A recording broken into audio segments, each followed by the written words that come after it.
오늘 이제 하나님의 말씀 함께 보려고 하는데요. 오늘은 예수님을 믿는다는 게 무엇인지에 대한 의미를 함께 나누려고 합니다.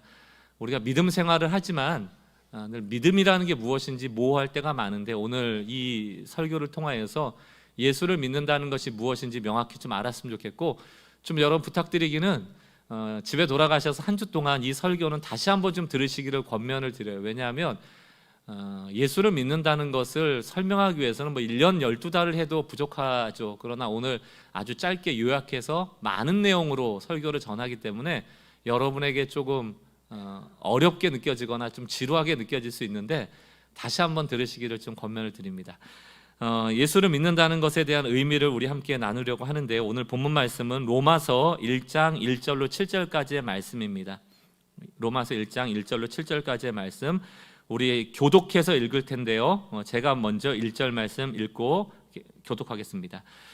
예수 그리스도의 종 바울은 사도로 부르심을 받아 하나님의 복음을 위하여 택정함을 입었으니, 이 복음은 하나님이 선지자들을 통하여 그의 아들에 관하여 성경에 미리 약속하신 것이라. 그의 아들에 관하여 말하면 육신으로는 다윗의 혈통에서 나셨고 성결의 영으로는 능력으로 하나님의 아들로 선포되셨으니 곧 우리 주 예수 그리스도시니라. 그로 말미암아 우리가 은혜와 사도의 직분을 받아 그의 이름을 위하여 모든 이방인 중에서 믿어 순종하게 하나니, 너희도 그들 중에서 예수 그리스도의 것으로 부르심을 받은 자니라. 함께 읽습니다. 로마에서 하나님의 사랑하심을 받고 성도로 부르심을 받은 모든 자에게 하나님 우리 아버지와 주 예수 그리스도로부터 은혜와 평강이 있기를 원하노라. 아멘. 요즘 이제 코로나를 팬데믹이다 이렇게 얘기를 합니다. 이 팬데믹이라는 용어의 그 팬이라는 것은 에브리띵이라는 모든이라는 의미를 포함하고 있고요. 이 데믹이라는 건 데모스, 인류라는 의미입니다. 그래서 전 인류에게 감염이 됐다, 이런 것을 이제 팬데믹이다라고 얘기를 하는데요. 코로나만 팬데믹을 일으키는 게 아니고 우리 기독교도 전 세계적으로 우려스러울 정도로 좀 팬데믹 현상이 있습니다.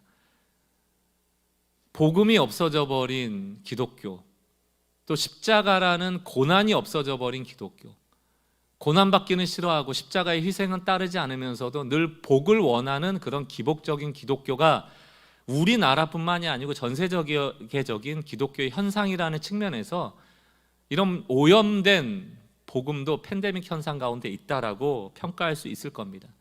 그렇다면 이 영적인 오염된 팬데믹 시대 속에서 백신이 무엇인가? 그건 말씀이에요. 우리가 끊임없이 성경을 펴고 성경 안에서 내가 생각하는 진리 말고 하나님이 말하는 진리를 추구하고 찾고 발견하고 깨닫고 그 삶을 살아내도록 애쓰는 것만이 우리는 백신이라고 할 수 있습니다. 그러니까 덮어놓고 믿는 일은 없다. 성경을 덮어놓고 믿어서는 안 된다. 늘 펴놓고 믿으셔야 돼요. 말세로 가면 갈수록 성경을 덮어놓고 믿는 사람들이 많이 나옵니다. 오늘 누가복음 21장 34절 말세에 대한 이야기를 이렇게 합니다. 스스로 조심하라. 그렇지 않으면 방탕함과 술 취함과 생활의 염려로 마음이 둔하여지고, 이렇게 돼 있어요. 말세로 가면 나타나는 현상이 마음이 둔하여진다는 겁니다. 이 둔하여진다라는 의미는 뭐냐면, 원어적인 의미로 보면 돌덩이가 된다는 거예요.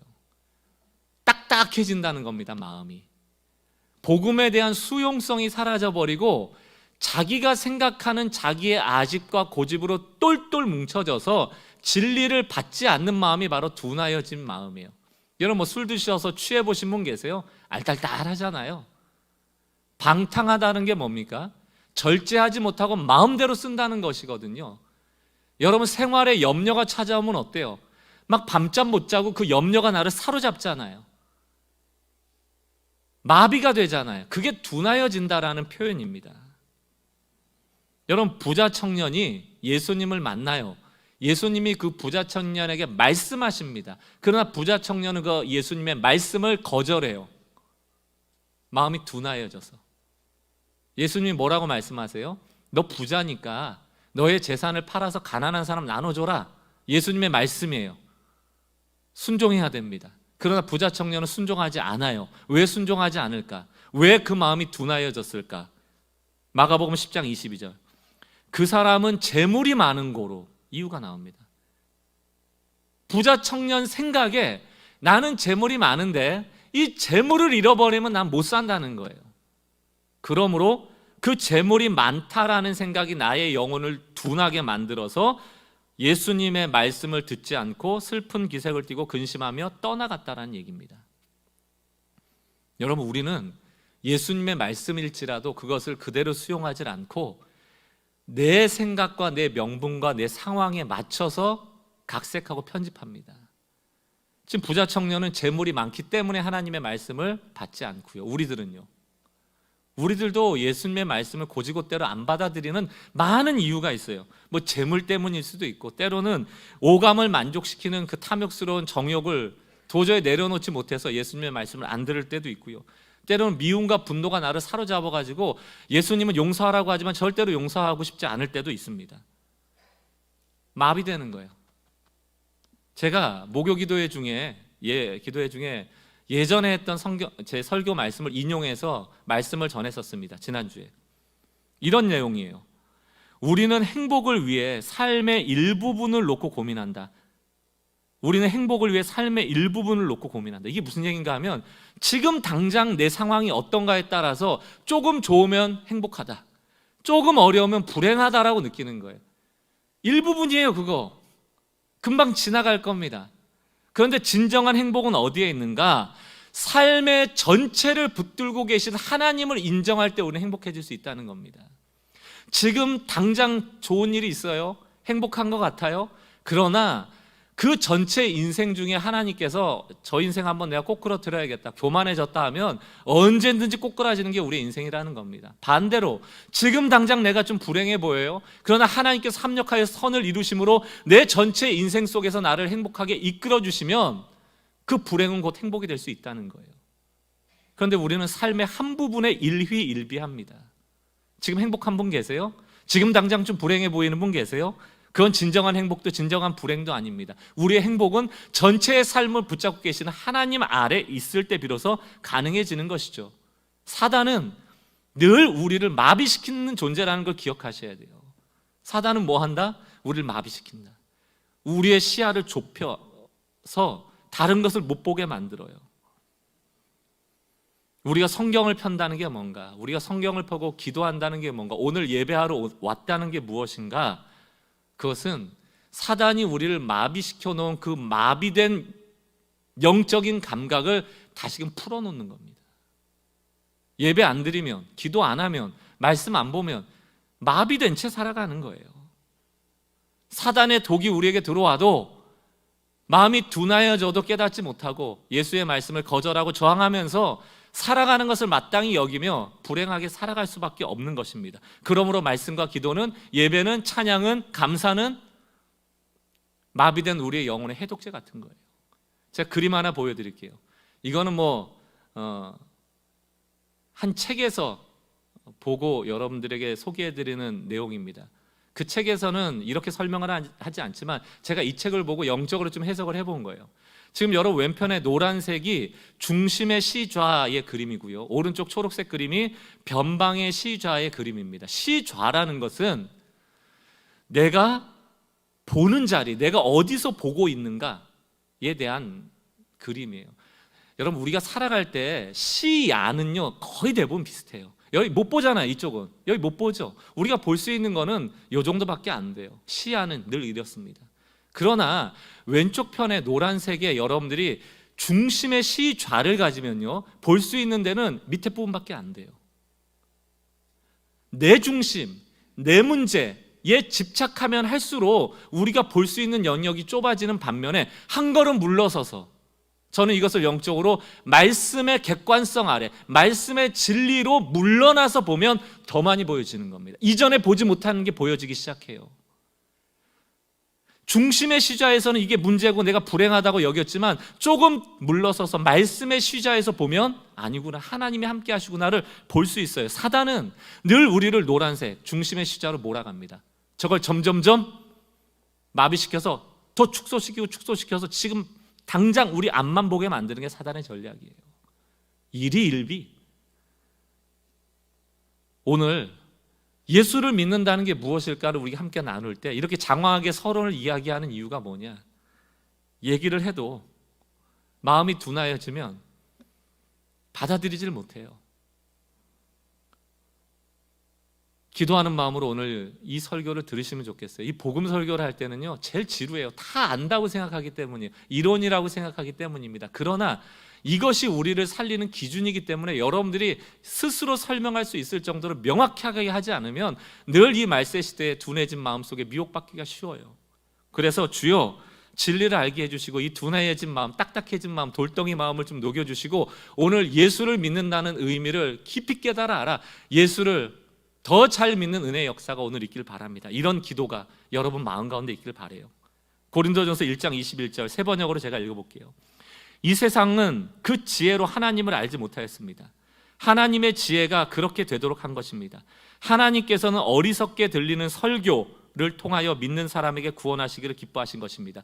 복음이라는 것은 세상의 지혜로 깨달을 수 없다. 하나님의 지혜로만 깨달을 수 있다. 왜냐하면 이 복음의 진리는 하나님의 영으로 계시로 비밀 가운데 되어진 것이지 우리 지혜 밖의 이야기란 말이에요. 그래서 어리석게 들리는 설교, 이걸 개역개정에서는 미련한 전도 이렇게 표현했습니다. 그래서 여러분, 복음은 진리는 설명하는 게 아니에요. 여러분들을 설득하는 게 아니에요. 변증적으로 증명하는 게 아니에요. 복음은, 진리는 하나님이 이미 하신 일을, 특별 계시로 성경에 주신 일을 선언하고 선포하고 전도하고 설교하는 겁니다. 덧붙일 게 없어요.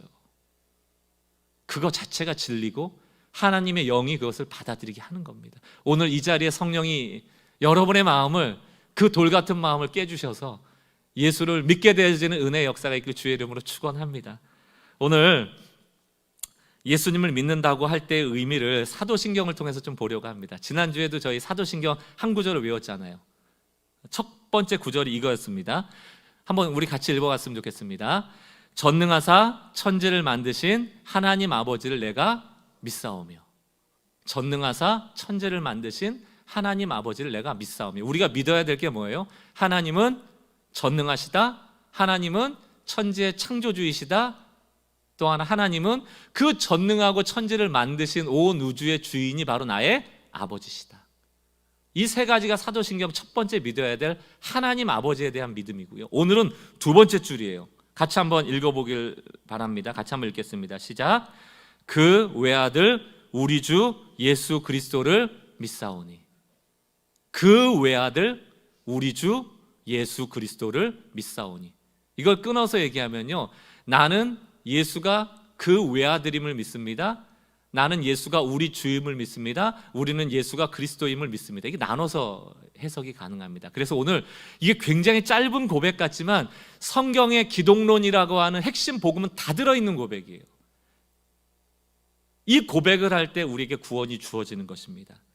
여러분들 예전에 익투스라는 그림을 보신 적이 있어요? 아마 유럽 같은 데 가서 여러분들 기독교 유적지 같은 데 보면 표식을 그림 한번 띄워주세요. 예, 물고기 그림입니다. 저 파란색 물고기 그림 자주 보셨을 거예요. 그 안에 있는 헬라어 그 글자 앞에 이니셜만 따서 만든 저 글자 5개를 조합하면 익투스라는 발음이 됩니다. 익투스.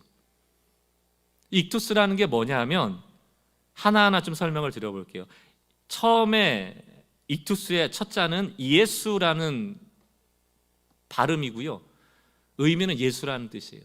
두 번째는 크리스토, 이게 그리스도라는 뜻이고요. 세 번째 자나 데우라고 하면 그게 하나님이라는 뜻입니다. 휘오스 아들, 소테르 구원이라는 뜻이에요. 그래서 익투스라는 이 단어를 조합해서 신앙 고백을 하면 예수 그리스도는 하나님의 아들이며 구원자이시다, 이 뜻이에요. 예수 그리스도 하나님의 아들 구원자. 그럼 왜 초대교회 사람들이 이렇게 물고기 모양에다가 익투스라는 거를 표시했는가? 그 배경이 있습니다. 당시 로마 제국의 황제는 신이었거든요.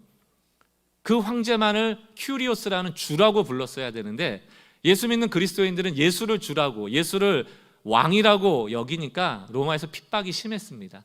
그럼에도 불구하고 그리스도인들은 계속 모였어요. 그리고 숫자가 계속 늘어났습니다. 여러분 잘 아는 지하의 카타콤 같은 데서 모여서 예배했습니다.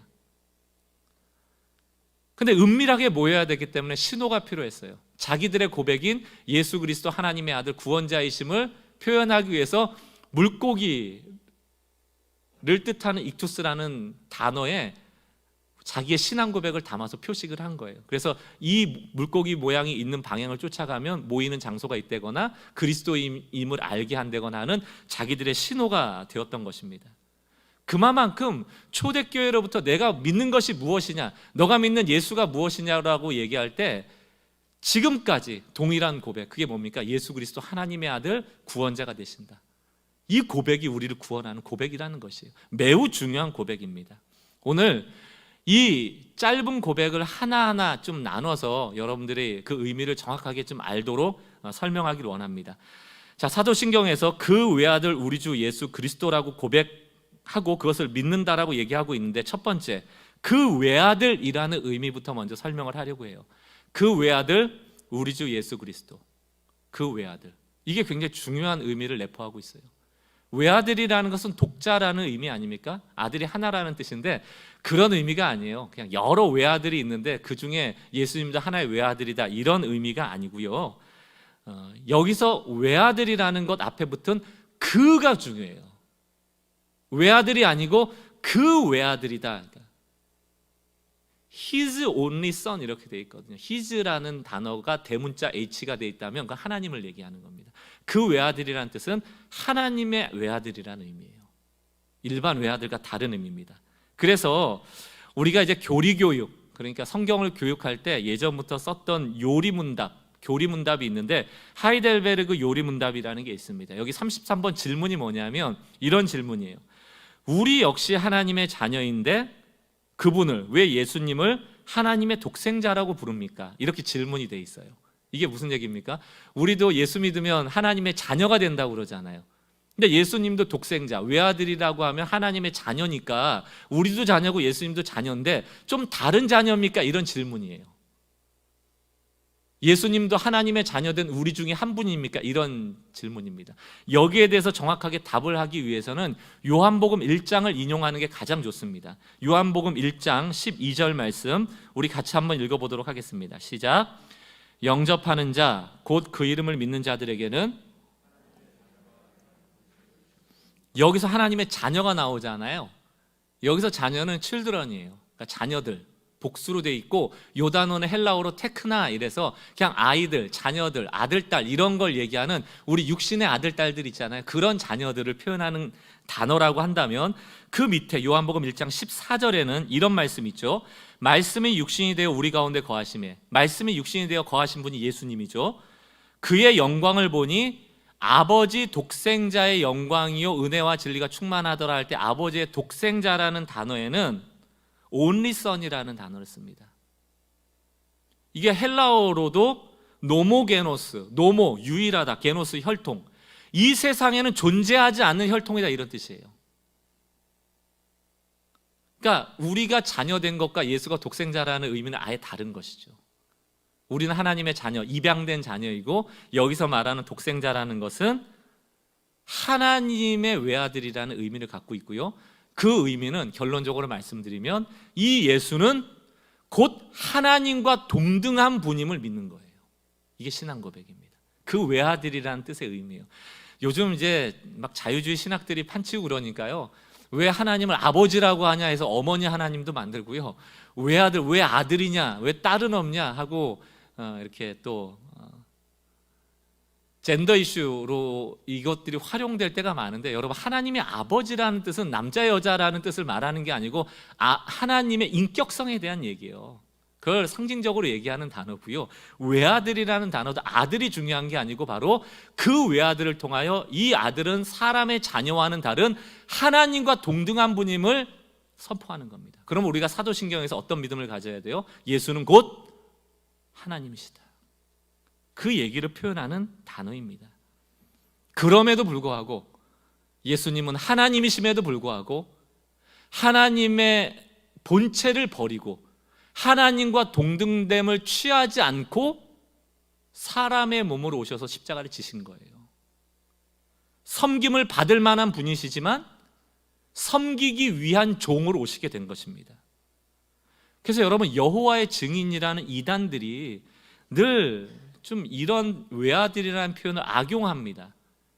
하나님으로부터 나온 아들이니까 하나님보다 열등하다라고 얘기를 하고요. 요한복음 같은 데도 보면 예수님이 늘 고백하시거든요. 나는 아버지의 뜻을 이루러 왔지 내 뜻을 이루러 온 게 아니다, 이렇게 얘기를 하거든요. 그것은 스스로 하나님이시지만 성부 하나님께 순종함으로 구원을 이루겠다라는 겸손의 표현이지 하나님보다 예수님이 열등하다는 뜻이 아니거든요. 그러나 여호와의 증인은 예수님을 열등하게 봅니다. 그래서 예수를 믿지 않고 여호와를 증거하러 다닌다 해서 여호와의 증인이에요. 이단입니다. 기독론에 위배되는 것이죠. 그러므로 여러분들이 사도신경을 통하여 예수를 믿는다는 것을 신앙 고백할 때 첫 번째로 하셔야 될 게 뭐예요?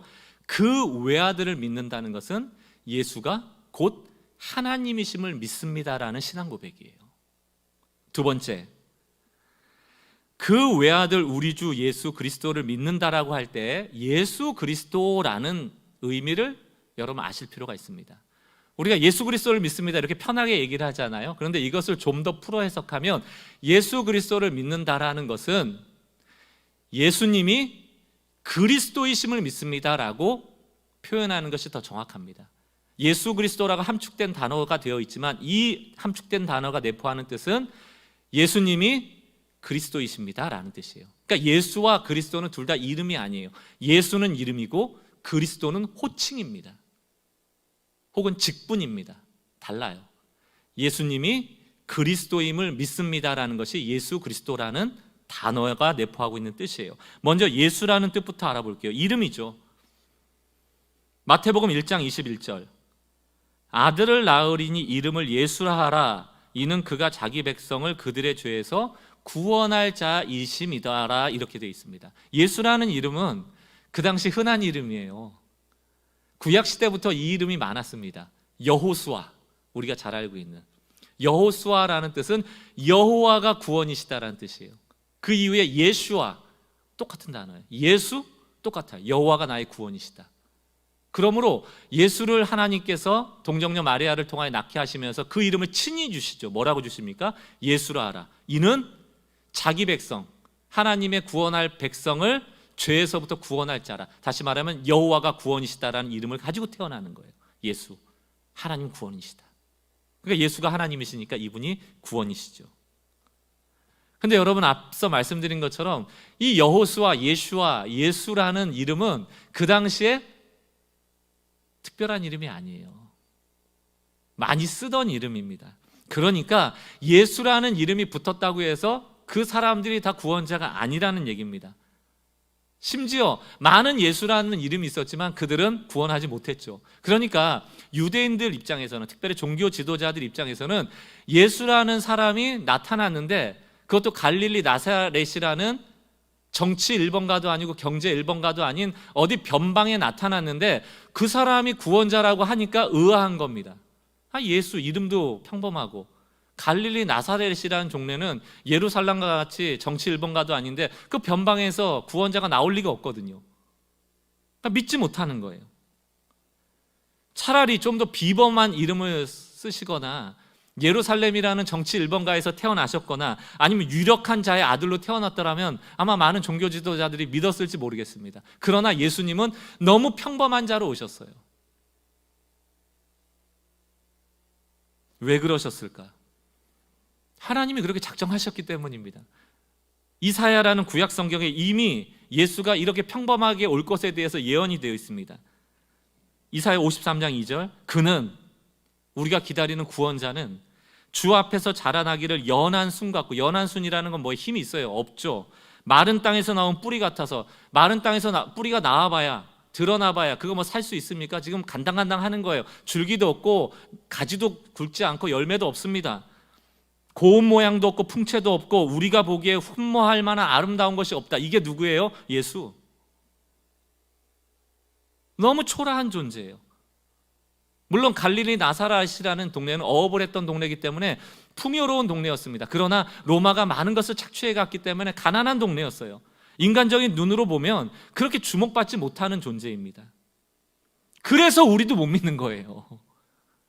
예수 믿기만 하면 된다고? 하나님이 구원시키시는 겁니다. 그래서 사도행전 2장 36절을 잘 보세요. 우리 같이 한번 읽어보겠습니다. 사도행전 2장 36절 시작. 그런즉 이스라엘 온 집은 확실히 알지니 너희가 십자가에 못 박은 이 예수를 하나님이 주와 그리스도가 되게 하셨다. 이렇게 돼 있죠. 이 예수를 어떻게 한다고요? 그 이름으로 구원받는 게 아니고요, 그 예수를 하나님이 그리스도 되게 하셨다라고 합니다. 그러므로 우리의 믿음은 그냥 예수, 그 이름을 믿는 게 아니고요, 예수가 그리스도임을 믿는 거예요. 우리의 믿음은 하나님이 이 예수를, 나사렛 예수를, 동정녀 마리아로부터 나온 이 예수, 여러 예수 중에 이 예수를 그리스도가 되게 하셨다. 누가? 하나님이. 그러므로 우리는 무엇을 믿는다? 이 예수가 유일한 그리스도임을 믿는 거예요. 그래서 늘 우리가 믿음을 고백할 때 예수 그리스도가 나오는 거예요. 요한복음 20장 31절. 요한복음을 쭉 쓴 다음에 요한이 결론부에서 이 요한복음을 왜 썼는가에 대한 이유를 말합니다. 오직 이것을 기록하면 너희로 예수께서 하나님의 아들 그리스도이심을 믿게 하려 함이다. 이렇게 돼 있죠. 그러니까 우리의 믿음의 정체가 뭡니까? 예수가 그리스도다라는 것을 믿는 거예요. 그럼 이제 그리스도가 뭔지를 알아야지 정확하게 예수님이 어떤 분인지를 알게 되겠죠. 이름만으로는 안 된단 말이에요. 그 당시에 뭐 이름이, 예수라는 이름이 많았으니까. 자, 이제 그리스도라는 것은 메시아라는 뜻입니다. 구약에서 메시아, 신약에서는 그리스도, 똑같은 얘기예요. 구원자라는 뜻입니다. 그런데 이 구원자로서 하나님께 쓰임 받을 때 항상 하나님이 특별한 자에게 기름을 부으셨거든요. 그래서 이 메시아, 그리스도라는 의미는 기름 부음을 받았다라는 의미예요. 기름 부음을. 그럼 여러분 성경을 봤을 때 하나님이 누구에게 기름을 부어주시는가라고 할 때 세 부류의 사람에게 기름을 부어주세요. 첫 번째는 선지자입니다. 여러분 아시는 이사야, 에레미야, 호세아 이런 선지자들 있잖아요. 선지자들이 자기가 생각나는 대로 말하는 게 아니고 하나님께 받아 말하는 사람이거든요. 그래서 그들에게 하나님은 기름을 부어요. 두 번째는 제사장이에요. 제사장이라는 것은 하나님과 백성들을 화해시키기 위해서 제사 드리는 거 있잖아요. 소를 잡고 뭐 양을 잡고 이럴 수 있는 제사장이 아무나 할 수 없기 때문에 하나님께 기름 부음 받은 자가 이것을 감당했어요. 세 번째는 왕입니다. 이스라엘 백성을 통치하는 사람이 되려고 하면 아무나 세우는 게 아니고 하나님이 기름을 부었어요. 그래서 다윗과 같은 왕도 사무엘이라는 선지자 가서 기름을 붓잖아요. 자, 그러면 하나님이 누구에게 기름을 부으세요? 선지자, 제사장, 왕. 그럼 여러분 예수가 그리스도다라고 하는 것, 예수가 하나님께 기름 부음을 받았다라는 것은 무슨 의미인가? 그 의미는 예수님이 곧, 이제 보여주시면 됩니다. 예수님이 곧 선지자이고 예수님이 곧 제사장이며 예수님이 곧 왕이시라는 뜻이에요. 그래서 이것을 신학적 용어로는 예수님의 삼중직이다 이렇게 얘기를 합니다. 그리스도의 삼중직. 그렇다면 여러분 예수가 선지자라는 건 뭡니까? 예수님은 이 땅에 오셔서 하나님의 말씀만을 대언하는 자라는 거예요. 오시자마자 공생애를 시작할 때 뭐라고 합니까? 회개하라, 하나님의 나라가 가까이 왔다. 이게 선지자의 역할이에요. 말씀을 전하는 겁니다. 또 두 번째는 뭡니까? 예수님이 곧 제사장이다. 예수님은 대제사장일 뿐만이 아니고 구약 시대에는 계속해서 양을 잡고 소를 잡고 해야 되지만 예수님 스스로가 제물이 되심으로 더 이상 제사를 드리지 않아도 될 만큼 완벽한 제사를 드리신 제사장이에요. 십자가에서 모든 제사를 끝내버리십니다. 세 번째, 예수가 왕이세요. 그 얘기는 뭡니까? 구약 시대를 거치면서 완벽한 왕은 없었어요. 이스라엘을 완벽하게 보호하고 이끌었던 왕은 아무도 없었습니다. 그러나 이제 완전한 왕이 왔는데 그게 바로 예수님이시다라는 뜻이에요. 이게 예수가 그리스도라는 뜻이에요. 그래서 여러분들 성경을 볼 때 앞으로는 좀 영적인 눈이 더 열려지길 바랍니다. 그리스도 안에서라는 단어가 많이 나와요. 그리스도 안에서. 이게 굉장히 중요한 단어예요. 고린도후서 5장 17절 말씀을 보세요. 우리 같이 한번 읽어보겠습니다. 시작. 그런즉 누구든지 그리스도 안에 있으면 새로운 피조물이라 이전 것은 지나갔으니 보라 새 것이 되었도다. 그리스도 안에 있기 때문에 우리가 새로운 존재가 됐다라는 선언 아닙니까? 그럼 그리스도 안에 있다라는 게 뭐예요? 예수님의 선지자직을 생각할 때 우리는 거짓이 아니고 진리 안에 있다라는 얘기예요. 복음 안에 있다라는 얘기입니다. 그러므로 우리는 진리가 우리를 자유케 하는 자유케함을 맛볼 수 있다. 두 번째, 그리스도 안에 있다는 게 뭐예요? 우리는 제사장 되시는 예수 안에 있음으로 말미암아 죄의 종이 아니고 이제는 자유의 종이다. 자유의 아들이다. 나는 자기의 신분이 바뀌었다는 것을 선언할 수 있는 거예요. 그럼 또 그리스도 안에 있다는 게 뭐예요? 우리는 완전한 왕 아래 보호받고 있다는 얘기예요. 여러분, 이전에는 왕이라고 해봐야 불안불안한 거예요. 전쟁을 하면 질까? 혹은 전쟁에 패해서 먹고 살지 못할까? 누구의 지배를 받고 우리 힘들지 않을까? 그러나 예수가 완벽한 왕이 되어주신다. 특별히 사단의 권세로부터 우리를 지키고 보호하시는 분이 되신다. 이것이 바로 그리스도의 삼징직의 의미라는 것입니다. 이해가 되시나요? 그래서 저는 이 찬양 참 좋아합니다. 6월절 어린 양의 피로 이 찬양인데요, 그 찬양의 가사에 보면 난 주보혈 아래에 있네. 난 원수의 어떠한 공격에도 무너지지 않네. 난 주보혈 아래에 있네. 이 얘기가 뭡니까? 난 그리스도 안에 있네. 난 보호받고 있다는 거예요. 나는 하나님의 자녀라는 거예요. 나는 진리 안에 있다는 거예요. 우리가 예수를 믿는다는 것은 우리가 이제는 예수로 말미암아 그리스도 안에 존재하는 자가 되었다는 의미예요. 마지막입니다. 사도신경에서 그 외아들 우리 주 예수 그리스도를 믿는다고 할 때 우리 주가 무엇인가? 우리 주. 우리 주. 이 우리 주를 이해하는 것이 이제 믿음 생활하면서 우리가 교리적으로만 예수님이 어떤 분이다, 그리스도가 어떤 분이다를 아는 것뿐만이 아니고, 그렇다면 우리가 어떻게 실천적인 삶을 살아내야 되는가에 대한 답을 주는 고백이에요.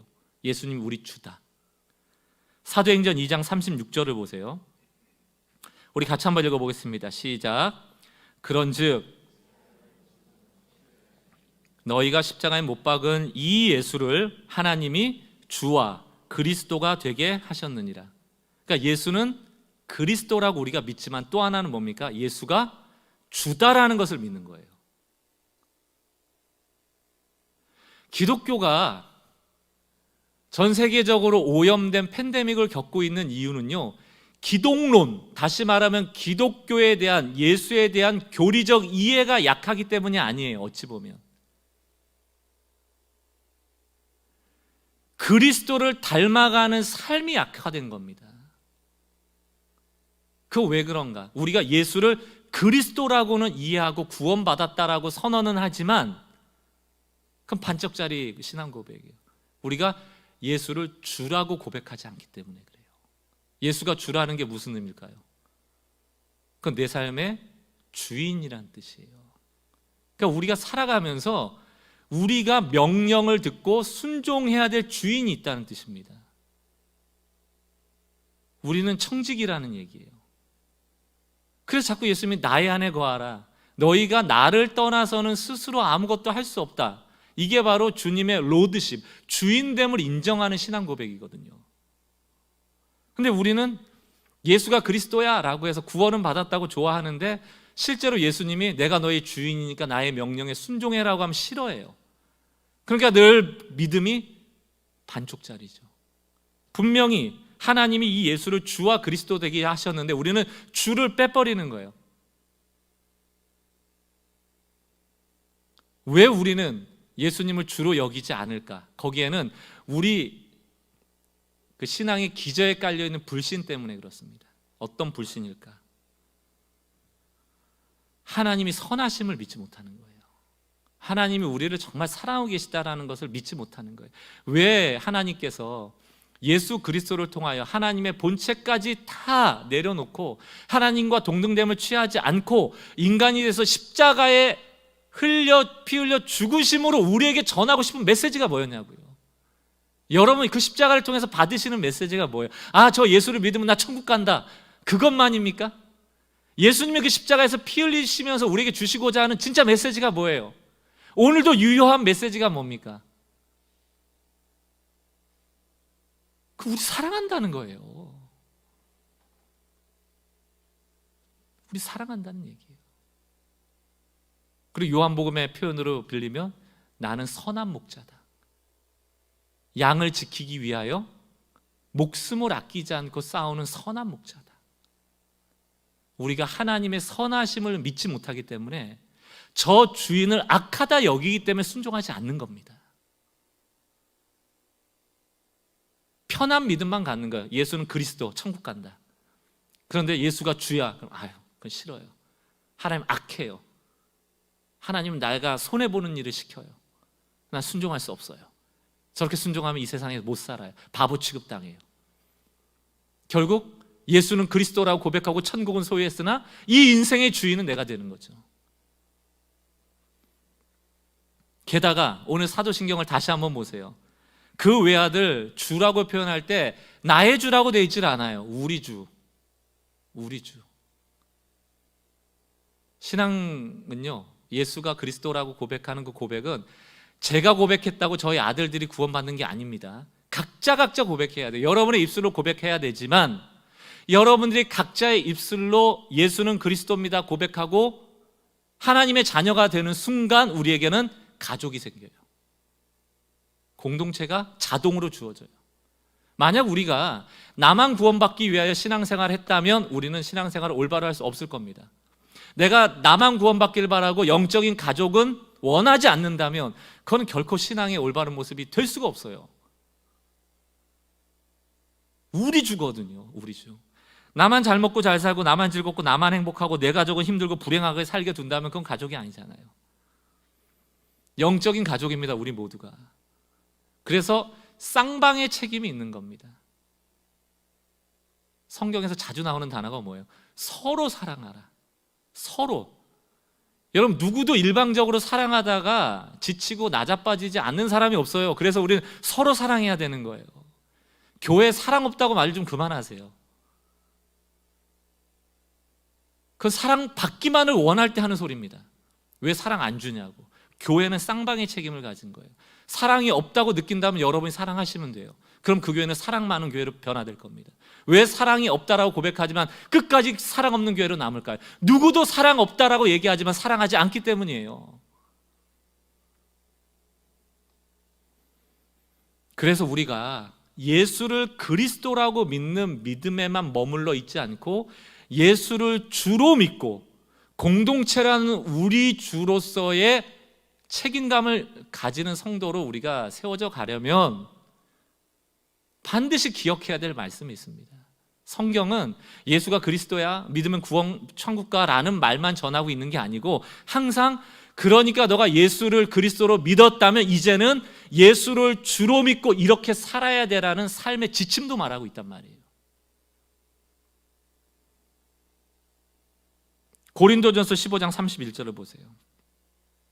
형제들아, 내가 그리스도 예수 우리 주 안에서 가진 바 너희에게 대한 나의 자랑을 두고 단언하노니 나는 날마다 죽노라. 이렇게 돼 있죠.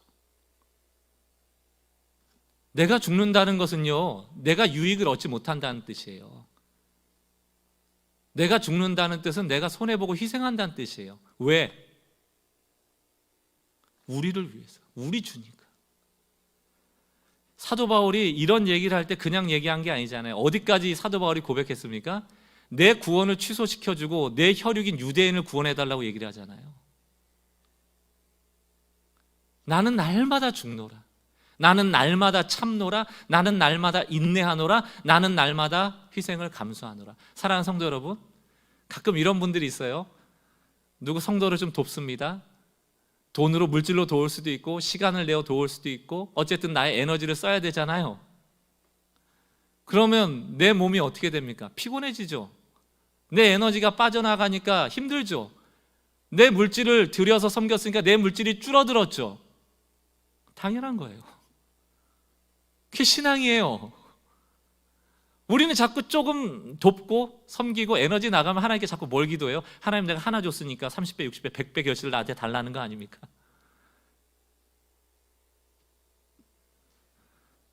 그런 거 바라시면 안 돼요. 내가 저 사람 도와주면 피곤한 거고요. 내가 저 사람 도와주면 지치는 거고요.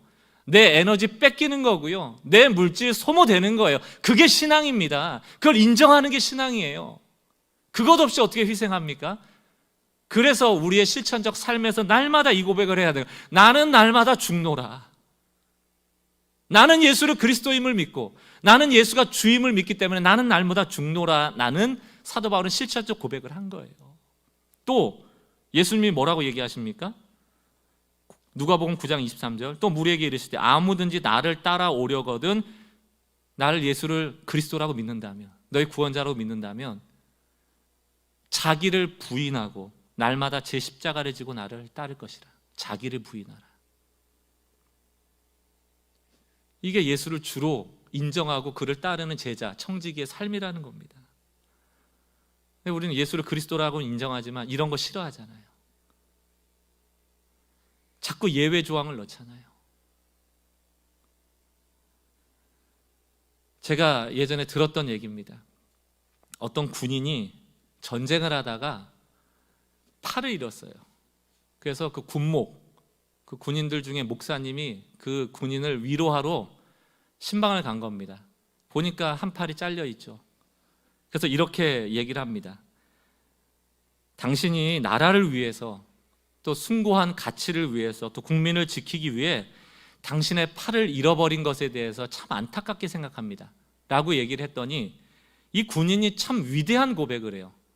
미소를 지으면서 이렇게 대답했다고 합니다. 아닙니다. 나는 잃은 게 아니고 준 것입니다. 나는 잃은 게 아니고 준 것입니다.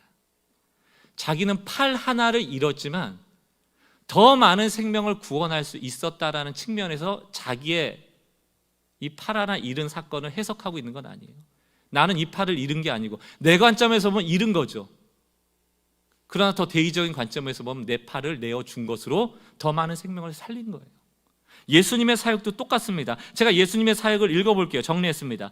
예수님께서 십자가에서 그 생명을 잃은 것이 아니라 우리를 위해 기꺼이 내어주신 것입니다. 의도적으로 목적을 가지고 내어주신 거예요. 우리는 잃었다 하면 사라졌다고 생각하죠. 뭔가 잃어버린 거예요. 나한테 떨어져 나갔으니까. 근데 그게 또 다른 열매를 맺는 거에 대해서는 그림을 못 그려요. 그게 주어졌다는 거. 누군가에게 주어진 거예요. 예수가 십자가에서 죽었지만 그 생명이 우리에게 주어진 거예요. 예수는 잃은 게 아니고 준 거란 말이죠. 제가 애들하고 놀다 보면요, 조그만 우리 자녀들 5살 때 6살 때 보면요, 지금도 그렇지만 반복해서 하는 걸 좋아해요. 뭐 공 던지기를 해도요 너무 단순한 건데요, 저기서 있고 한 10m 밖에서 계속 던지고 받고 1시간 동안 던지고 받고 그러다 보면 제 마음에 어떤 생각이 드냐면 이게 무슨 의미가 있노라는 생각이 들어요. 너무 재미가 없는 거예요. 근데 저 반대편에 아들은 막 너무 좋아 죽어요. 아빠 더 하자는 거예요. 땀 뻘뻘 흘리면서 더 하자는 거예요. 부모 생각에는 참 무의미하다. 이거 시간 낭비다. 내 시간을 잃는 것처럼 여깁니다. 이 시간에 내가 책 보고 이 시간에 장사하고 내가 이 시간에 돈 벌고 이 시간에 나 누워서 좀 TV도 보고 하면 좋을 텐데 아이고 이거 언제까지 해야 돼? 아니에요. 시간을 잃어버린 게 아니에요. 내 에너지를 잃어버린 게 아니에요. 내가 손해본 게 아니에요. 나는 시간을 뺏긴 것 같지만 내 에너지를 뺏긴 것 같지만 나와 함께하는 동안 이 관계가 이 사랑이 그 아이들한테 다 간 거라고요. 그거를 보면 아이들하고 놀아줄 수 있는 거고요. 내 시간을 뺏겼다 생각하면 못 놀아주는 겁니다. 사랑하는 부모님들, 자녀를 대하실 때 내 것이 잃어버린 게 아니에요. 내 시간 잃어버린 게 아니고 내 에너지 뺏긴 게 아니고 내 돈 낭비하는 게 아니고 그것이 사랑이 되어 아이들에게 다 주어지는 거예요. 우리는 왜 꼭 나한테 열매 맺어야 좋아할까요? 우리 자녀들이 열매 맺는 것도 너무 좋잖아요. 우리 교회에서 왜 꼭 나만 은혜 받기를 원할까요? 저 집사님이 어려운 가운데 일어서셔서 열매 맺으면 너무 좋잖아요. 내가 저분 좀 손잡아드리고 도와드렸는데 그분이 그 어려움을 이겨나가고 저 사람이 잘 되는 거 보면 좋은 거 아닙니까? 이게 우리 교회가 추구하는 인대인이에요. 복음은 나는 죽고 나는 날마다 죽고 자기를 부인함으로 남이 잘 되는 겁니다. 그러므로 더불어 함께 잘 되는 우리 주를 이루어가는 것이 교회예요. 유앙겔리온, 복음이라는 것은 내가 승리했다가 아니고 우리가 승리했다. 예수로 말미암아. 복음 자체가 그 의미예요. 그러므로 오늘 마지막 결론, 이 한 말씀 여러분 새겨가시기 바랍니다. 빌립보서 1장 21절입니다. 우리 같이 한 목소리로 읽어보겠습니다. 시작. 이는 내게 사는 것이 그리스도니 죽는 것도 유익함이라. 이게 이제 죽는 것도 유익하다고 그러면 이제 한국 정서에서는 이게 30배, 60배, 100배 이런 거 좋아해갖고 내가 죽는 척하면 하나님이 속으시고 나한테 더 좋은 걸 많이 주시겠지, 이렇게 좀 욕심으로 이 해석을 할 때가 많은데, 이 영어 성경을 보면 내가 죽으면 더 많은 것을 얻게 된다라는 것이거든요. 유익하고 좀 다르죠, 단어가. 이거 찬찬히 묵상해 보면 이런 거예요. 내가 죽지만, 아까 전에 그 군인처럼요, 내 팔은 잘렸지만 이 잘린 팔을 잃어버리는 게 아니고 이 국민에게, 국가에게 주어짐으로 더 많은 생명이 살아나는 것, 이 원리예요. 나에게 가지고만 내가 움켜쥐고 있으면 조금 더 자라나지 않지만 이것을 내어 주었을 때 곳곳에서 열매를 맺는 것을 보는 겁니다. 더 유익한 거 아니에요? 그것이 더 얻는 것 아닙니까? 함께 얻어가는 것 아닙니까?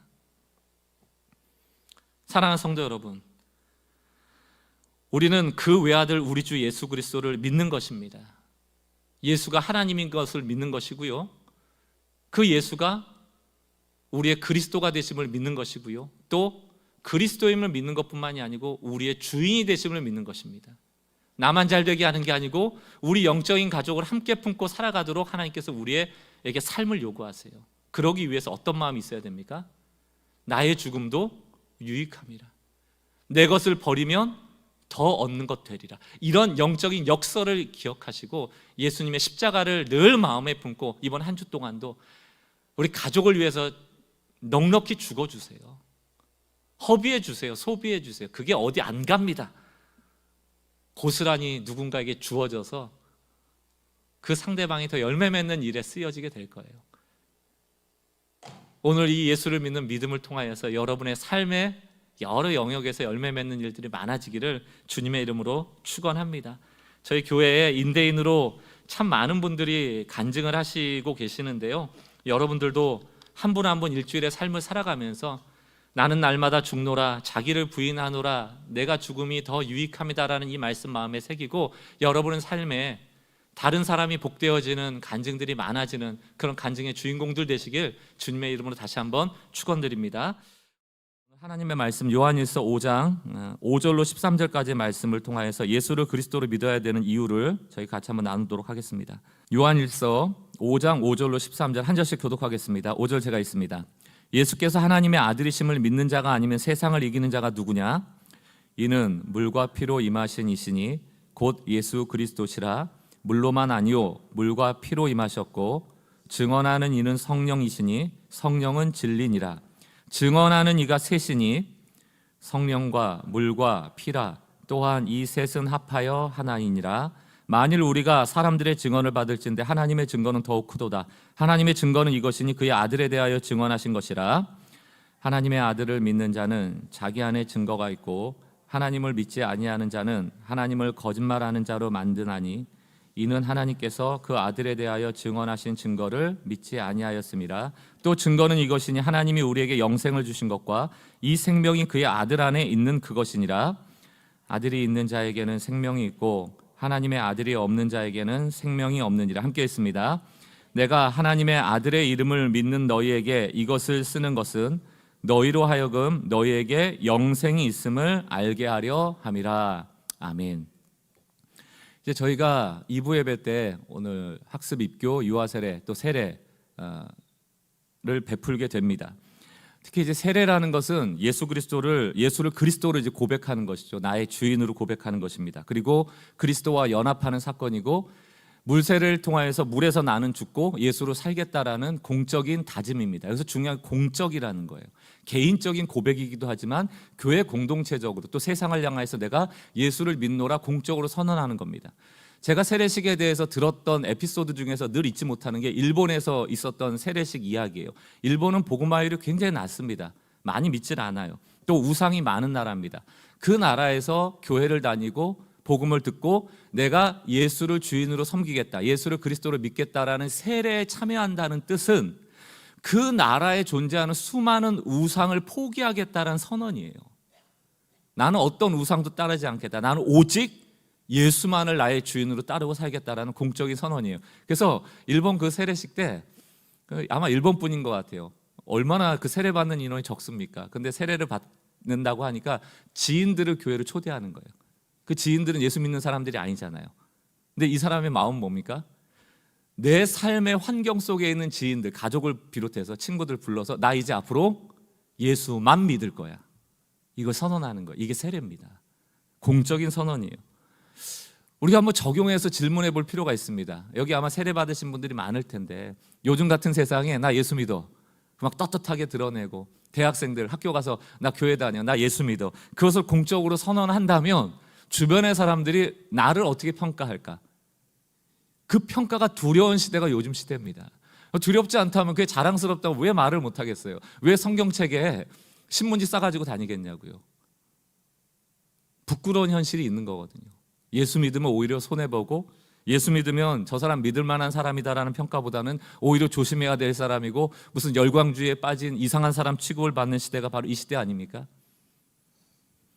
저도 요즘 듣기 좋은 평가 중에 하나가 이런 거예요. 목사님은 목사님 같지 않아서 좋다고. 이게 마음 아픈 평가거든요. 목사가 목사다워야 좋은 거지. 근데 요즘 목사다우면 안 돼요. 사기꾼 같은 사람들이거든. 그러니까 목사답지 않은 게 좋대요, 오히려. 이게 마음 아픈 역설이 담겨 있죠. 사실은 예수를 그리스도로 믿는 그리스도인들의 잘못도 있습니다. 너무 깍쟁이 같이 살고 사랑 없이 살고 하는 그 부메랑이 우리에게 돌아온 평가일 수도 있지만, 여러분 그리스도인이라서 어떻게 완벽합니까? 죄 짓고 실수하고 뭐 두렵고 똑같아요. 그런데 사실 그 세상이 우리를 미워하는 이유는 단지 우리의 잘못만 있는 게 아닙니다. 기본적으로 오늘 요한일서가 말하고 있는 구도를 보면 요즘의 구도와 똑같은데, 타락한 세상 곧 코스모스와 그 예수를 그리스도로 믿는 하나님과의 사귐 안에 있는 코이노니아는 기본적으로 불통이다. 불통이다. 서로를 미워하게 돼 있어요. 소통이 안 된다는 얘기입니다. 요한일서 3장 1절을 보십시오. 보라, 아버지께서 어떠한 사랑을 우리에게 베푸사 하나님의 자녀라 일컬음을 받게 하셨는가. 보십시오. 여기 복음이 들어있거든요. 우리가 잘해서 은혜 받고 잘해서 구원받은 게 아니거든요. 그냥 나 같은 죄인을 자녀 삼아 줘 버리신 거예요. 그게 하나님의 사랑이 크신 게 이 기독교의 기본적 정신입니다. 우리는 부족하지만 사랑한다는 거예요. 그런데 뒤에 보십시오. 우리가 그러하도다. 우리가 은혜 받은 사람이요, 그러므로 세상이 우리를 알지 못하면 그를 알지 못합니다. 근데 세상은 은혜라는 걸 몰라요. 복음이라는 걸 몰라요. 인과응보밖에 없어요. 그 세상을 향해서 복음을 설명한다는 게 너무 어렵죠. 전도가 어렵습니다. 복음을 아는 우리들은 서로 실수해서 용납해 줄 수 있고 죄인에 대해서 긍휼한 마음이 있지만, 세상은 그런 게 없어요. 법대로 하자. 죄 지었으면 대가 치르고, 용서하는 것은 손해보는 일이고, 그냥 미워하는 게 당연한 일이고, 그런 것 아닙니까? 그러니까 목사도 잘못하고 살죠. 그런데 작은 잘못 하나만 발견되면 문제가 생기는 게, 또 세상으로부터 손가락질 당하는 게 현실이라는 것이죠. 게다가 신앙생활이라는 게 뭐예요? 위대한 상승을 꿈꾸는 게 아니잖아요. 늘 위대한 하강을 꿈꾸는 것이라고 고난주간 내내 우리가 역사를 얘기했잖아요. 여러분 처음에 교회에 오실 때, 신앙생활할 때 핍박받고 고생할 거 알았으면 여러분 오셨겠어요? 다 우리가 예수님께 이끌림 받을 때 은혜 받고 죄 용서함에 감격하고, 때로는 아픈 곳으로부터 치유받고 여기서 위로를 얻고, 이런 것 때문에 교회로 입문하셨잖아요. 근데 와봤더니, 뚜껑을 열었더니 복음의 삶이 뭐예요? 위대한 하강인 거예요. 거기서부터 갈등이 나옵니다. 여러분 세상 사람들에게 전도해야 되는데 이 복음의 위대한 하강을 강조하는데 누가 그 전도를 당하겠고 누가 설득을 당하겠습니까? 불통이라니까요. 우리의 설득으로 가능한 게 아니에요. 전도라는 것이 영적 세계가 있는 겁니다. 그럼에도 불구하고 우리는 불통의 세상 속으로 들어가서 그들을 공감하고 복음을 전하고, 우리의 설득력으로 복음이 전해지는 것이 아니고, 우리는 그저 마중물이 되었지만 성령의 역사하심이 그들 가운데 임할 때 은혜로, 하나님의 사랑으로, 부르심으로 그들이 예수 안으로 들어오게 되는 놀라운 역사가 일어나는 거죠. 영적 세계가 있습니다. 세상의 철학과 문화, 지식, 경험으로는 결코 예수를 그리스도라고 고백할 수 없어요. 그 고린도전서 1장을 보십시오. 22절. 유대인은 표적 구하고 하나님이 일으키셨던 표적, 하나님이시라면 이러이런 기적이 일어나야 된다고 하고요.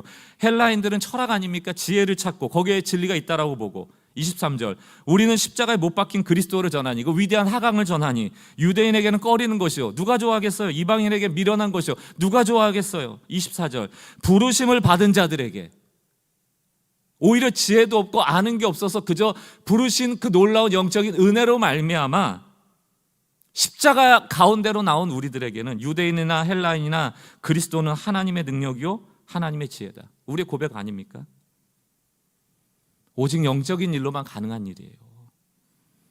그래서 여러분, 이 십자가의 은혜를 몰랐던 많은 이방인들 또 혹은 유대인들 사이에서 예수를 믿는다는 것은 불이익을 얘기했습니다. 예수 믿으면 불이익을 당하는 거예요. 유대인들 중에 예수를 믿었던 사람 중에는 유대교로부터 출교당했던 사람들이 많이 있었습니다. 요한복음 16장 1절로 3절. 내가 이것을 이름은 너희에게 이름은 너희로 실족하게 하려 함이 아니다. 그러니까 우리가 복음을 들을 때 실족할 일이 너무 많은 거예요. 그러니까 내가 미리 얘기하는데 실족하지 마. 나로 인하여 실족하지 않는 자가 복이 있다. 이게 세례 요한에게 했던 예수님 말씀 아닙니까? 실족할 일이 너무 많다. 근데 실족하지 마라. 내가 미리 얘기하는 거야. 실족하지 마.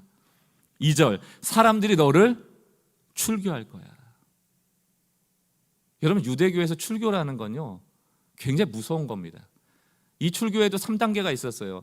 그래도 종교 안으로는 들어오지 뭐 회당으로는 들어올 수 있지만 사람 못 만나게 하는 거, 이거는 가벼운 겁니다. 근데 진짜 무거운 출교는 종교에서 쫓아내버리는 거, 회당에서 쫓아내버리는 겁니다. 그 종교에서 쫓겨났다는 얘기는, 유대교로부터 쫓겨났다는 얘기는 사형 선고예요. 아무런 매매가 불가능합니다. 사람 못 만나요. 거기서 못 사는 겁니다. 출교할 뿐만이 아니라 때가 이르면 너희를 죽이는 자가 나온다. 지금 우리가 예수 믿는 거는 너무 편하게 믿기 때문에 오히려 우리의 야성들이 사라지는 걸지도 몰라요. 3절. 그들이 이런 일을 할 것은 왜 그래요? 아버지와 나를 알지 못함이라. 불통. 이 악한 코스모스는 기본적으로 우리와 불통이다. 거기에서 답답해하거나 거기서 오는 불이익으로 말미암아 너희 실족하지 마라 라고 사도 요한이 요한복음을 통하여 말씀하십니다. 사도 바울도 똑같아요. 디모데 후서는 거의 이제 뭐 유언처럼 쓴 글이란 말이에요. 자기가 사랑했던 디모데에게 전하는 글 아닙니까? 디모데후서 3장 10절과 11절을 세 번역으로 보십시오. 그러나 그대는 나의 가르침과 행동과 의향과 믿음과 오래 참음과 사랑과 인내를 따르며 11절 안디옥과 이고니온과 루스드라에서 내가 겪은 박해와 고난을 함께 겪었습니다. 나는 그러한 박해를 견뎌냈고 주님께서 그 모든 박해에서 나를 건져내셨습니다. 이게 사도행전 13장 14장에 나오는 일입니다. 복음을 전했더니만 뭐 아주 귀족들, 돈 많은 사람들도 많이 있고요. 예수를 믿는 사람들이 많아지니까 주변에 시기 질투하는 사람들이 많아졌어요. 그 동네에서 쫓아냈을 뿐만이 아니고 사도 바울을 돌로 쳤다니까요. 사람들이 보고 죽은 줄 알았다니까요. 시신인 줄 알고 갖다 버렸다니까요. 이 핍박이 실제적으로 사람을 죽이는 핍박까지 왔던 게 사도행전 13장 14장에 나와 있습니다. 그때를 추억하면서 예수 믿었을 때 오는 고난과 핍박을 사도 바울이 디모데에게 전하는 거예요. 우리 이렇게 힘들었을 때 있었잖아. 그래도 이 달려갈 길을 우리가 잘했어. 참 감격스러운 장면이거든요. 그러면서 디모데후서에서 누가 이러한 박해를 받는가를 설명하고 있습니다. 3장 12절 세 번역입니다. 함께 읽어보겠습니다. 시작. 그리스도 예수 안에서 경건하게 살려고 하는 사람은 모두 박해를 받을 것입니다. 경건하게 산다는 게 뭘까요? 착하고 막 이렇게 점잖게 이런 거 경건이에요? 신앙의 경건이라는 건 예수를 그리스도로 믿고 그리스도께서 기뻐하시는 삶을 따라가는 거예요. 그게 경건입니다. 그러니까 예수를 그리스도로 믿는 자들에게 주어지는 삶이 경건이에요. 근데 여기 앞에 뭐라고 되어 있습니까? 경건하게 살려고 하는 자들, 지식에 머무는 게 아니고 진짜 경건을 추구하는 사람들에게는 필연적으로 핍박이 온다. 왜? 악한 코스모스와 하나님의 사귐 안에, 코이노니아 안에 거하는 우리와는 불통이기 때문에. 이 불통인 세상으로 가래요. 근데 우리끼리 벽 쌓고 살라고 하진 않고 불통인데 가래요. 그러니까 그 불통인 사람들과 그 고집스러운 사람들 사이에 우리가 복음을 가지고 갈 때 우리도 고집스럽게 가면 그게 부딪힐 일밖에 없죠.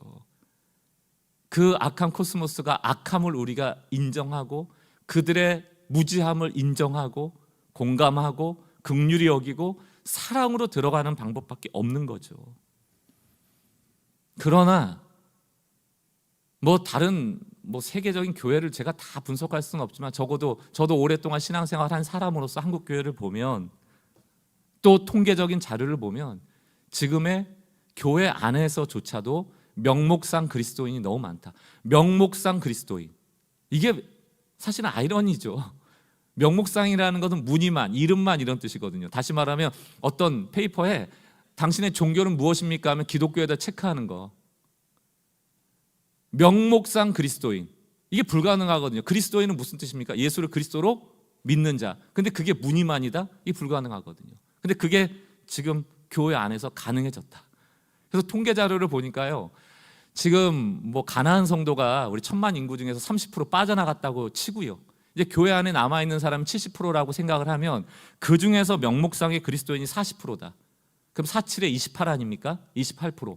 그러면 교회 밖에 있는 30%와 교회 안에 있는 명목상의 그리스도인 28%를 더하면 한 60% 정도는 명목상 그리스도인이에요.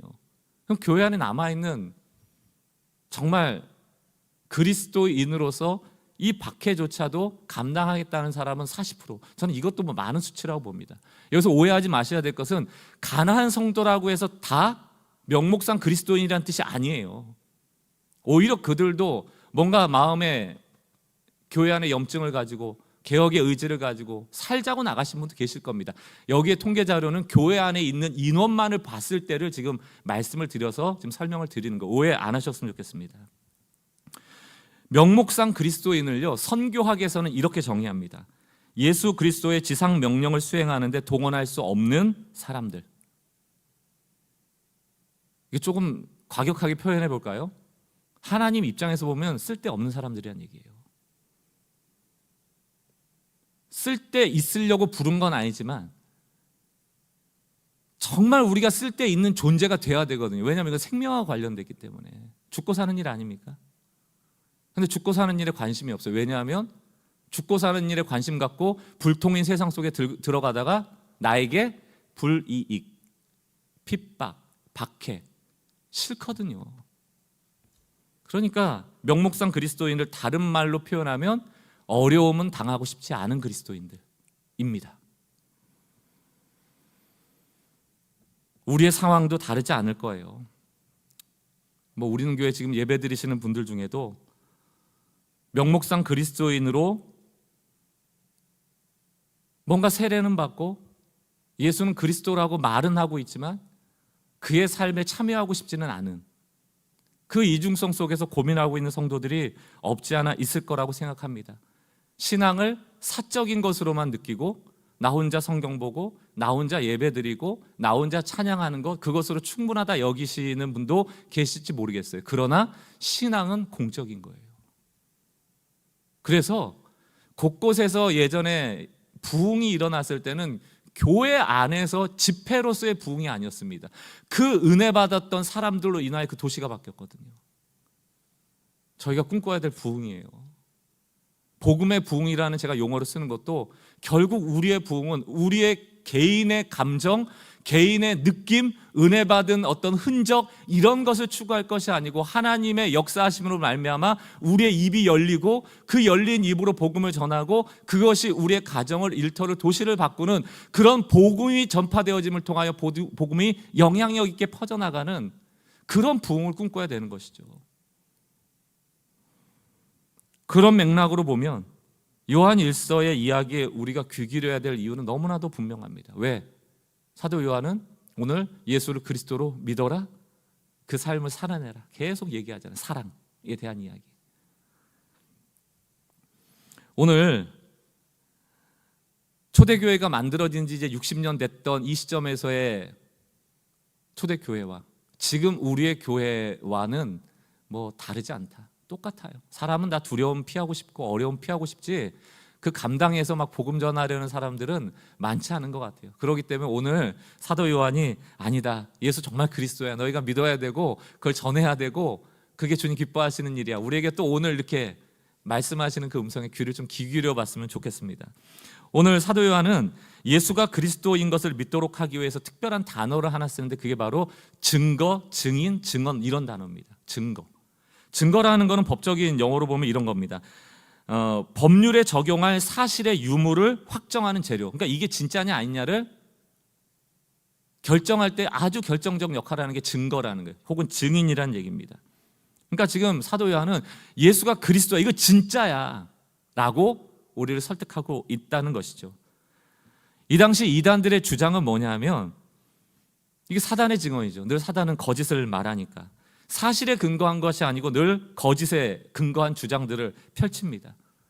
그러면 사도 요한이 얘기하고 있는 예수는 그리스도야라는 증거를 지금 제시할 때 악한 사단은 결국 뭐를 증거하려고 하는 거예요? 예수가 그리스도가 아니야, 이 얘기하려고 하는 거거든요. 우리의 영적 전쟁은 여기에 있는 거거든요. 예수가 그리스도냐 아니냐.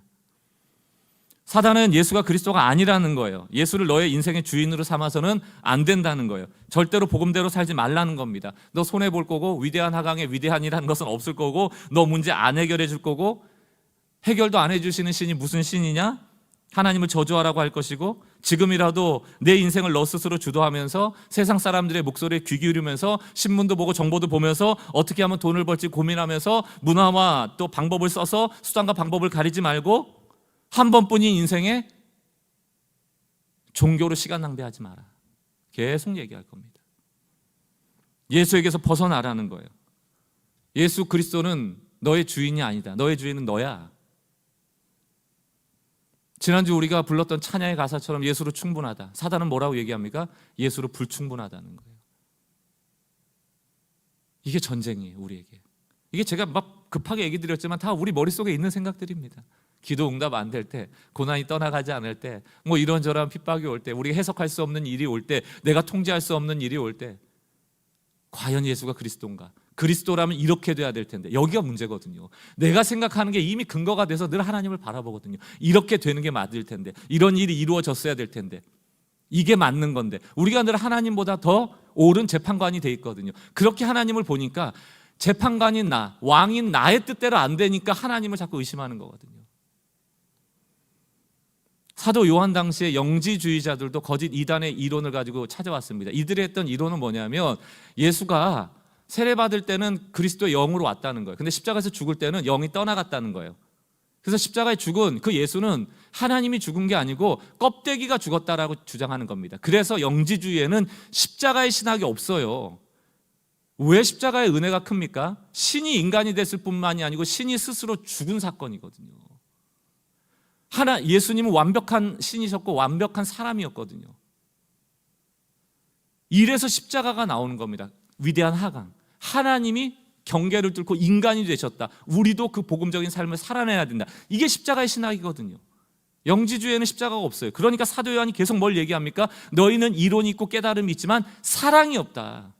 십자가가 없으니 왜 사랑을 해야 됩니까? 왜 위대한 하강을 해야 돼요? 이유가 없는 것이죠. 그래서 사도 요한은 사랑만이 진정한 증거다 자꾸 주장하는 거예요. 빌립보서 2장 6절 8절 그는 근본 하나님의 본체시나 하나님과 동등됨을 취할 것으로 여기지 않고 오히려 자기를 비워 종의 형체를 가지사 사람들과 같이 되셨고 사람의 모양으로 나타나사 자기를 낮추시고 죽기까지 복종하셨으니 그 십자가에서 누가 죽었어요? 하나님이. 완전한 하나님, 완전한 인간이. 그러니까 이게 은혜죠. 껍데기가 죽었는데 그 죽지도 않은 거 아니에요. 그냥 아픈 것도 아니고. 의미가 없어지는 거예요. 영지주의는 그걸 주장했거든요. 그런 영지주의 앞에 사도 요한이 주장하는 게 오늘 본문인 겁니다. 요한일서 5장 5절로 8절을 보세요.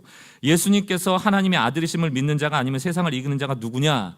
예수님만이, 그 그리스도만이 세상을 이기는 유일한 분이다. 6절 이는, 이게 가능한 것은 물과 피로 임하신 이시니 곧 예수 그리스도시라. 물로만이 아니요 물과 피로 임하셨고 증언하는 이가 계시는데 성령이시니 성령은 진리라. 이렇게 돼 있잖아요.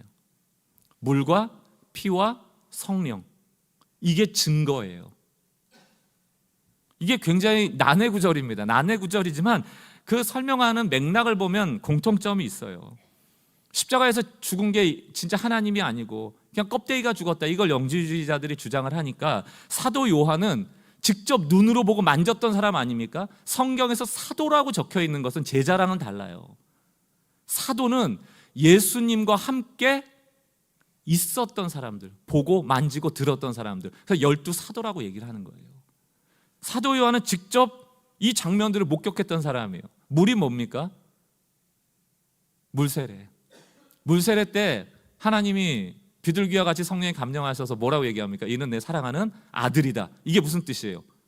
하나님이 인간이 되셔서 오셨다는 선언이에요. 하나님이 인간이 되셔서 오셨는데 왜 세례를 받아요? 세례는 죄 있는 자에게 유효한 것 아닙니까?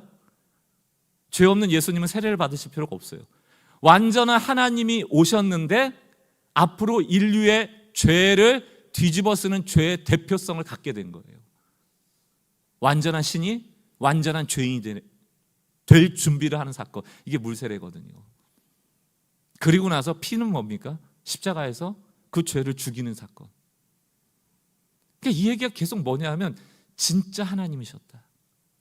그는 실제로 피를 흘리셨다. 희생하셨다. 죽음까지 내려가셨다. 죽음을 이기고 부활하셨다. 그거는 실제다. 내가 목도했다. 이 얘기를 하는 거예요. 이게 과거에 일어난 사건입니다.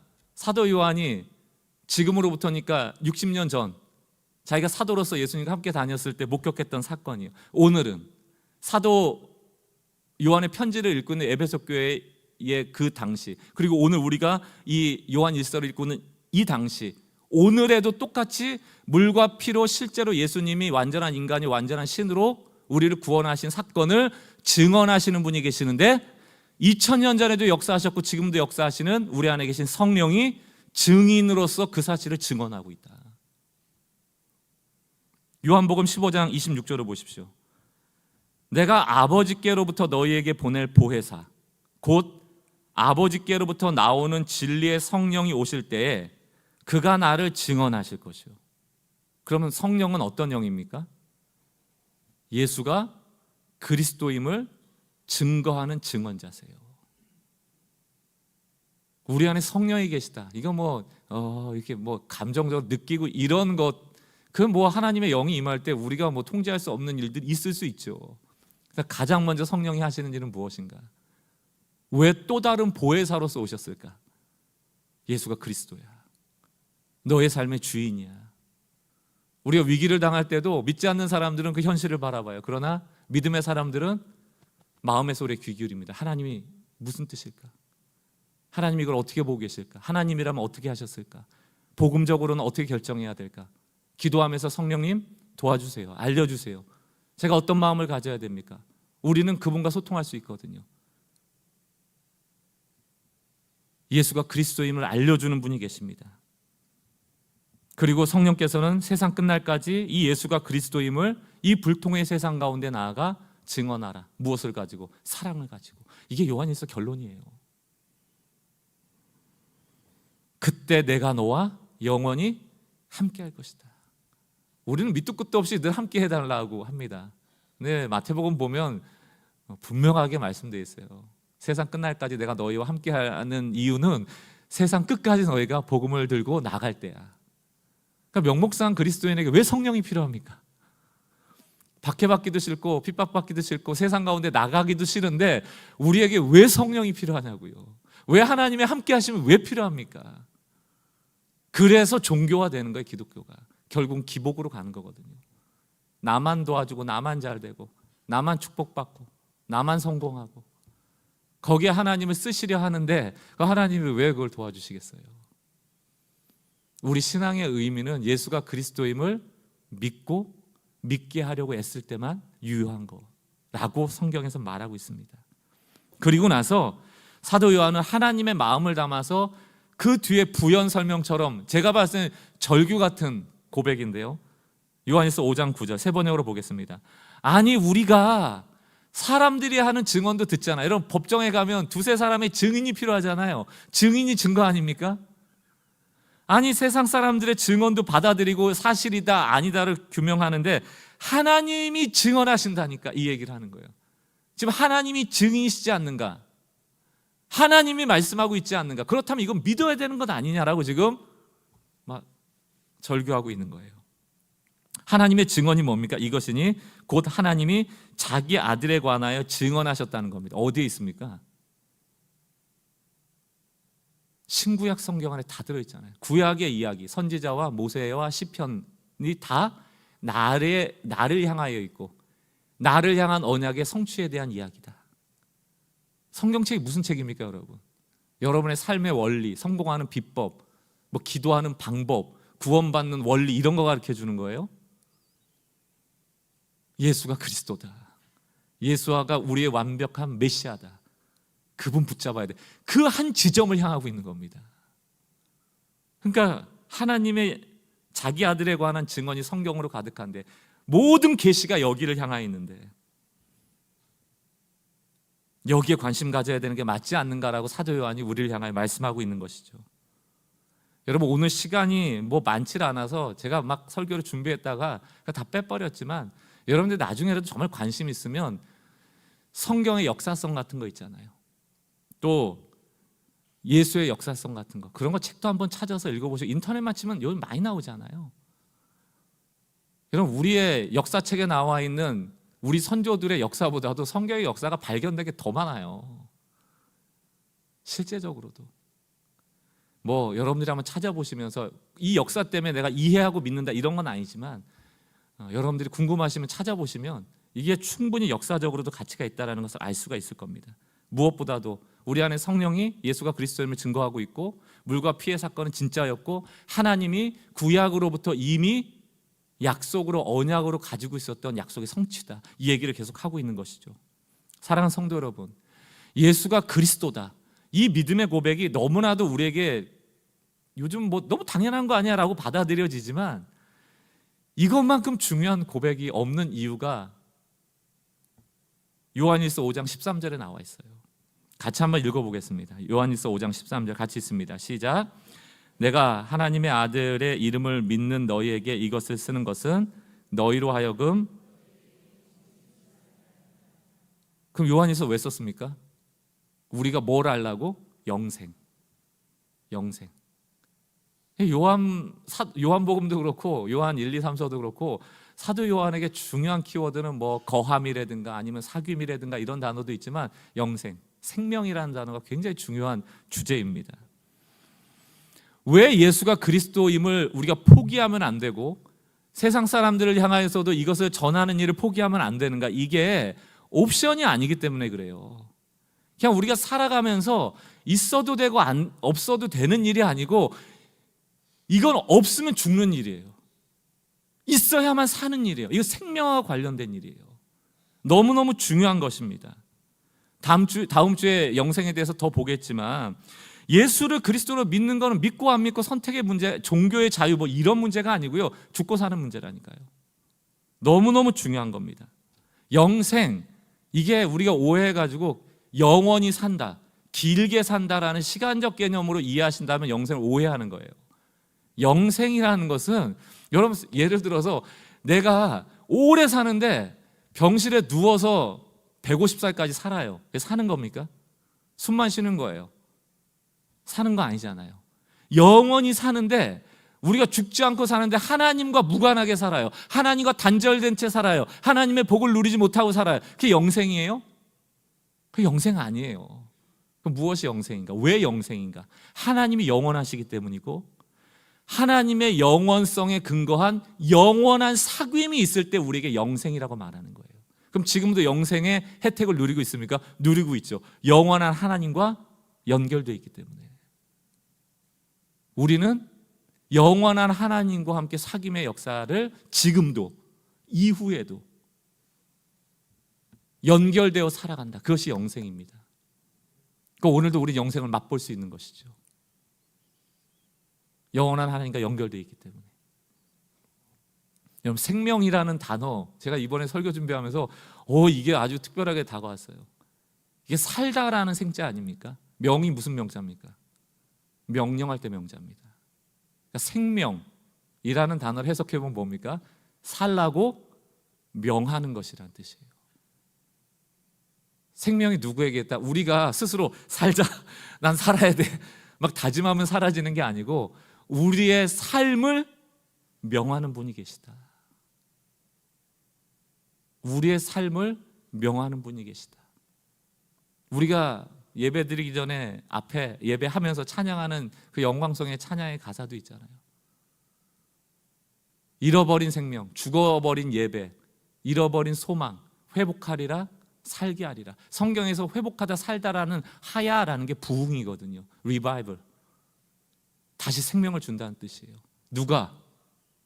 생명을 지은 자가, 생명의 주인이. 그 생명이 누구로부터 옵니까?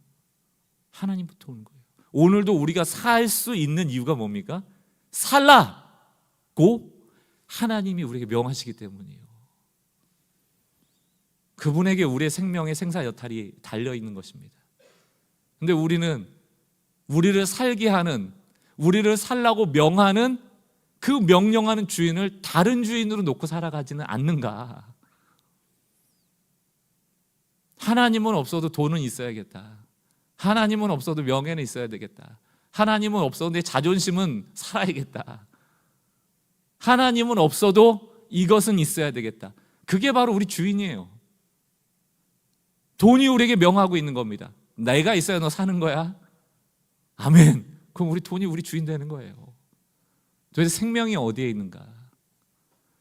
생명이 우리의 생명을 살라 명하시는 하나님께 있다면 그 생명이 곧 영생인 것입니다. 왜? 그 하나님의 명하시는 명령은 영원하기 때문에. 우리가 하나님께 붙잡힌 인생이 돼야 돼요. 그러기 위해서는 생명이신 하나님과 우리를 연결하시는 분이 누구다? 예수 그리스도. 너무 중요한 고백인 거예요. 주문이 아니에요. 우리 기도 끝난 다음에 예수 그리스도의 이름을 기도합니다. 이거 없으면 기도 응답 안 해주실 것 같고, 이거 해야지 기도 응답 받을 것 같고, 그런 게 아니에요. 그분에게 생명이 있다. 그 생명은 영생이다. 사도 요한이 얘기하는 겁니다. 내가 하나님의 아들의 이름을 믿는 너에게 이것을 쓰는 것은 너희에게 영생이 있음을 믿게 하려 함이라. 너희가 하나님의 아들임을, 하나님과 연결된 자임을, 그 영원한 생명이 너희에게 주어짐을 너희가 알라는 거예요. 여러분의 생명이 어디에 있습니까? 우리의 삶이 어디에 있습니까? 누가 우리의 삶을 좌지우지 명하고 있습니까? 그 주인을 예수로 바꾸라. 그것이 사도 요한의 권면입니다. 오늘 불통의 세상 속에서 낙심될 일이 많죠. 원칙대로 살다 보면 손해볼 일도 많고 갈등될 때도 많을 겁니다. 그런데 우리가 엉뚱한 것 붙잡고 거기로부터 삶이, 생명이 나온다고 오해하고 있다면 오늘 사도 요한의 권면을 통하여 내 손에 쥐었던 잘못된 것들을 놓고 우리에게 결코 힘을 줄 수 없는 그 무력한 것들로부터 벗어나서 예수를 그리스도로 믿고 하나님과 연결되어져 이 땅을 사는 동안도 그분이 주시는 생명력으로, 그 힘으로 우리의 삶을 살아갈 수 있는 우리 성도들 되시길 주의 이름으로 축원합니다. 우상들에겐 입이 없습니다. 우상은 말하지 않아요. 그렇기 때문에 그들은 우리에게 살라고 명할 수 없는 존재다. 그들 자체가 생명이 없는데 우리에게 살라 말라 어떻게 명하겠습니까? 유일하게 살라고 명하시는 분은 하나님이시고 그 하나님을 붙잡기 위하여 우리는 예수를 그리스도로 믿는 것입니다. 오늘 이 믿음 위에 서서 복음을 누리고 세상 가운데 복음을 누리게 하는 귀한 성도들의 삶이 되기를 주님의 이름으로 축원합니다. 지난주에 불렀던 찬양 다시 한번 우리가 오늘 말씀을 붙잡고 불렀으면 좋겠어요. 이 고백이 때로는 힘겨워요. 우리도 두려울 때가 많고 그냥 성경 보다 보면 순종하기 싫을 때가 많고 이렇게 해서 무슨 소용인가 라고 좀 회의적이 될 때도 있습니다. 그런데 그게 영적 전쟁이에요. 우리가 살아가는 삶이 다 쉽고 낙관적이고 앞으로 다 잘 될 것 같고 그게 우리를 행복하게 하는 게 아니기 때문에 하나님께서는 다시 한번 영적인 세계를 우리에게 도전하고 바른 방향으로 에너지를 쏟으라고 우리를 초대하시는 것 아니겠습니까? 오늘 다시 한번 예수로 충분하다, 예수로 충분하다, 나의 영혼아 잘 들어라, 너 예수로 충분하다. 왜? 그분에게 생명을 명하시는 이 생명권이 있기 때문에, 우리 살게 하시는 분이기 때문에. 낙심하신 분들 오늘 다른 거 붙잡고 못 일어납니다.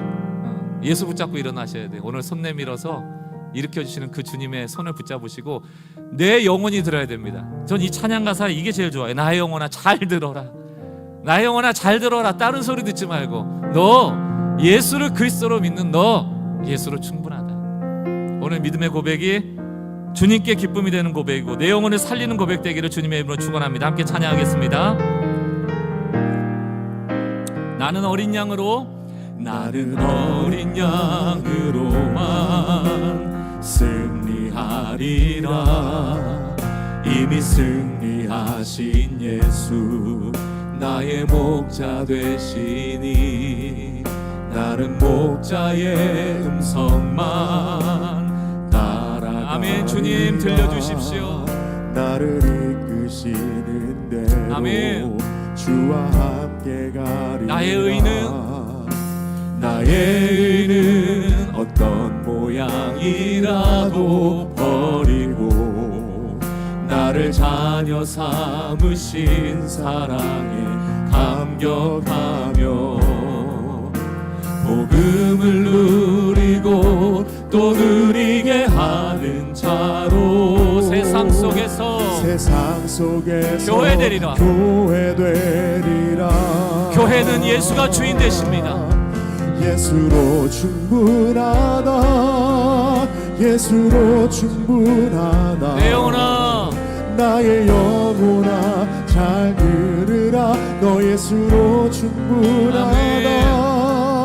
다른 것 붙잡았던 너의 손을 놓고 너의 손을 거두어 예수의 옷자락만 붙잡으라. 우리 처음부터 다시 한번 고백합시다. 나는 어린 양으로 승리하리라. 아멘. 주님 힘겹지만 이 믿음의 고백으로 세상 가운데 나가게 하옵소서. 나의 목자 되시니 나는 목자의 음성을 따라가겠습니다. 따라가리라. 나를 이끄시는 대로 주와 함께 아멘. 주님이 우리와 함께 걸어가 주십니다. 나의 의는 어떤 모양이라도 버리고 나를 자녀 삼으신 사랑에 감격하며 복음을 누릴 뿐만 아니고 복음을 누리고 이 불통의 세상에 하는 자로 나가겠습니다. 주님 세상 속에서 교회 되리라. 나는 예수로 충분하다. 예수로 충분하다. 나의 영혼아 잘 들으라. 너 예수로 충분하다.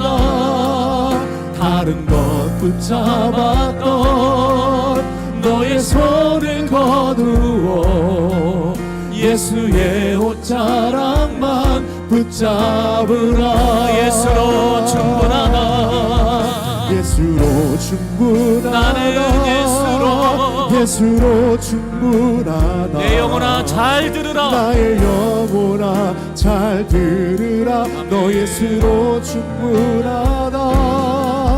다른 것 붙잡았던 너의 손을 거두어 예수의 옷자락만 붙잡으라. 함께 오늘 주신 말씀으로 묵상하며 내 심령의 비석에 더 강하게 이 말씀을 새겼으면 좋겠어요. 예수는 그리스도이십니다. 이것이 우리의 주문이 아니고 하나님과 연결되어 영생하게 하는 유일한 길입니다. 해도 그만 안 해도 그만인 옵션이 아니고 죽고 사는 필수적인 일이에요. 다 예수 믿어야 합니다. 다 예수를 그리스도로 섬겨야 합니다. 그분의 방식대로 살아가는 세상을 꿈꾸며 우리가 있는 가정에서, 일터에서, 교회 안에서 이 복음이 부흥되어 드러나고 확장되는 일들을 꿈꾸며 우리가 신앙생활 했으면 좋겠어요. 세상 속에 선교사로 살아갔으면 좋겠습니다. 하나님과 무관한 신앙, 예수 그리스도와 무관한 신앙, 무늬만 이름만 명목상의 그리스도인인 그 모습들을 좀 거두고 주님이 기뻐하시는 삶으로 나가는 우리의 삶이 되기를 좀 결단할 수 있는 재헌신의 기도가 있으면 좋겠어요. 조용히 오늘 말씀을 생각하며 주님 앞으로 나갔으면 좋겠습니다.